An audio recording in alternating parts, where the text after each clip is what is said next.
সাবেক প্রধানমন্ত্রী শেখ হাসিনাকে ফেরাতে ভারতকে প্রয়োজনীয় উদ্যোগ নিতে পররাষ্ট্র মন্ত্রণালয়কে চিঠি দেওয়া হয়েছে বলে জানিয়েছেন স্বরাষ্ট্র উপদেষ্টা লেফটেন্যান্ট জেনারেল অবসরপ্রাপ্ত জাহাঙ্গীর আলম চৌধুরী।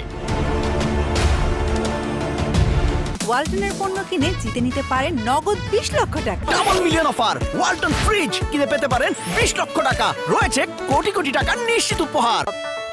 23 ডিসেম্বর রাজধানীর পিলখানায় বিজিবি দিবস উপলক্ষে পদক দেওয়া অনুষ্ঠানে তিনি এসব কথা জানান।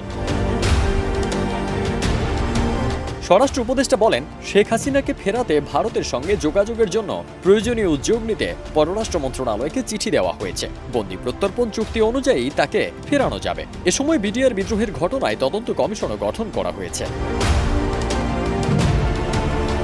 সীমান্তে রোহিঙ্গা অনুপ্রবেশ ঠেকাতে আমাদের নীতিগত অবস্থানের কোনো পরিবর্তন আসেনি জানিয়ে উপদেষ্টা বলেন, রোহিঙ্গাদের কোনো অবস্থাতেই প্রবেশ করতে দেব না। যারা অসুস্থ শুধু তারাই মানবিক বিবেচনায় আশ্রয় পাচ্ছেন।